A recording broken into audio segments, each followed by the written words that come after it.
راہ ہدایت کے معزز سننے اور دیکھنے والوں کو السلام علیکم۔ آج کی اس ویڈیو میں ہم ہمارے نبی کے ساتھیوں کے فضائل کے بارے میں جانیں گے، یعنی اصحاب رسول صلی اللہ علیہ وسلم کے بارے میں۔ ان کے بارے میں جتنا لکھا جائے اور کہا جائے کم ہے، کیونکہ ان کی ساری زندگی حضور اکرم صلی اللہ علیہ وسلم کا عملی نمونہ تھی۔ جو وہ دیکھتے تھے ہمارے نبی کو کرتے ہوئے، کہتے ہوئے، چاہے آپ نے اس کا حکم دیا ہو یا نہ دیا ہو، وہ کر گزرتے تھے۔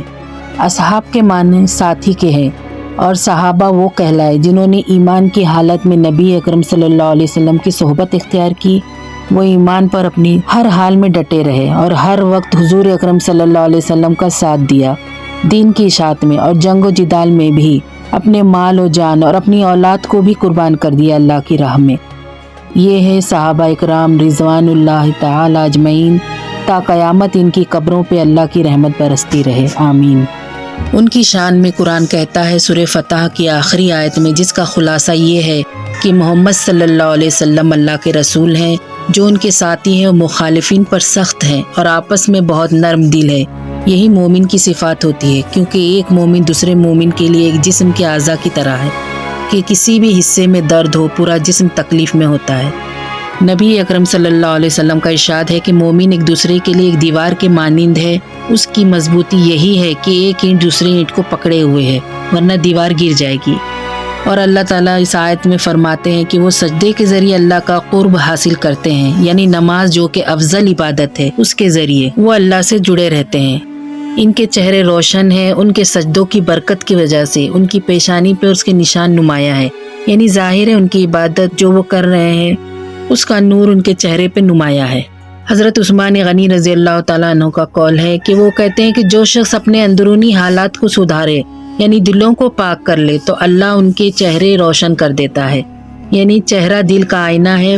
بس مومن دل کو پاک کر لیتا ہے تو اللہ اس کے ظاہر و باطن دونوں کو سنوار دیتا ہے۔ حضرت عمر رضی اللہ تعالیٰ عنہ کا بھی یہی قول ہے کہ جو باطن کو پاک کرے تو اللہ اس کے ظاہر کی بھی اصلاح کر دیتا ہے۔ مسند کی حدیث میں ہے کہ سنت کا طریقہ اور اچھے اخلاق اور میانہ روی اختیار کرنا نبوت کا 25واں حصہ ہے، اور صحابہ اکرام کے اخلاق عمدہ تھے، ان کے اعمال اچھے تھے۔ جن لوگوں کی نگاہ ان پر پڑتی تھی تو ان کے چہروں کی چمک دیکھ کر وہ سمجھ جاتے تھے کہ یہ اصحاب رسول ہے صلی اللہ علیہ وسلم۔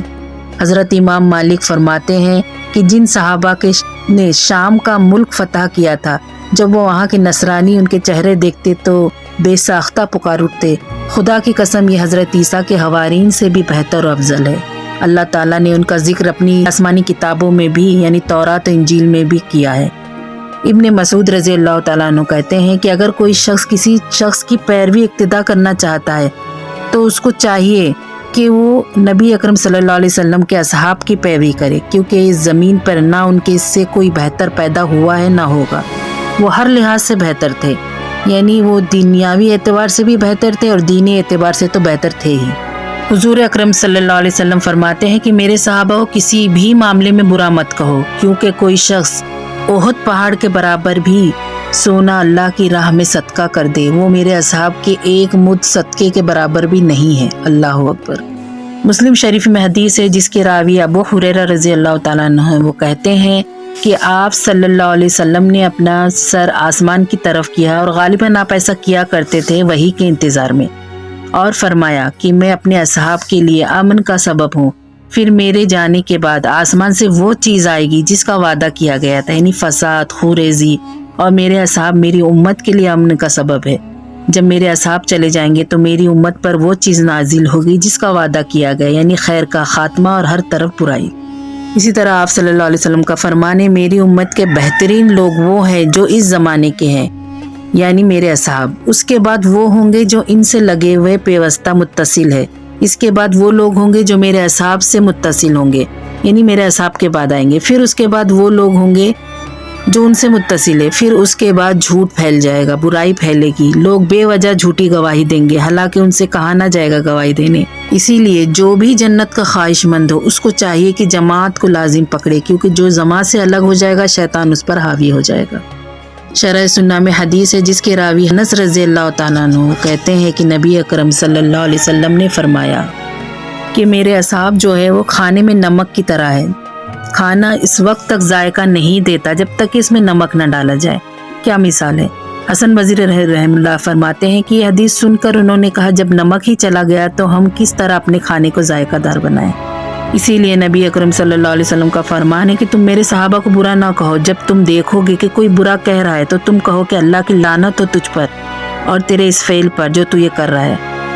آخر میں اپنی بات اس حدیث پر ختم کرتی ہوں۔ ایک حدیث ہے جس کی راوی عمر بن خطاب ہے، وہ کہتے ہیں کہ میں نے رسول اللہ صلی اللہ علیہ وسلم کو فرماتے سنا ہے کہ میں نے اپنے پروردگار سے اپنی وفات کے بعد صحابہ کے درمیان اختلاف کے بارے میں کہا، یعنی نبی اکرم صلی اللہ علیہ وسلم کے چلے جانے کے بعد جب صحابہ میں جو بھی اختلاف ہوگا اس کے بارے میں اللہ سے عرض کیا تو اللہ تعالیٰ نے وحی بھیجی کہ اے محمد تیرے اصحاب میرے نزدیک ایسے ہیں جیسے آسمان پر ستارے، بعض ان میں سے قوی ہے، یعنی ان میں سے بعض زیادہ روشن ہے اور بعض ایسے جس میں کم روشنی ہے، لیکن بہرحال سب روشن ہے، اگر اس کے خلاف کوئی کہے گا تو وہ برا ہے۔ عمر رضی اللہ تعالیٰ عنہ کا بیان ہے کہ رسول اللہ صلی اللہ علیہ وسلم نے فرمایا میرے اصحاب ستاروں کے مانند ہیں، ان میں سے تم جس کی اقتداء کرو گے ہدایت پاؤ گے، یعنی کسی کے بھی پیروی کرو ہدایت پاؤ گے۔ آخر میں اللہ تعالیٰ سے دعا ہے کہ اللہ تعالیٰ ہمیں حضور اکرم صلی اللہ علیہ وسلم کے صحابہ کی اقتداء کرنے کی توفیق دے، نبی اکرم صلی اللہ علیہ وسلم کے ساتھ اور ان کی عزت و توقیر کرنے کی توفیق دے۔ وآخر دعوانا ان الحمد للہ رب العالمین۔ السلام علیکم ورحمۃ اللہ وبرکاتہ۔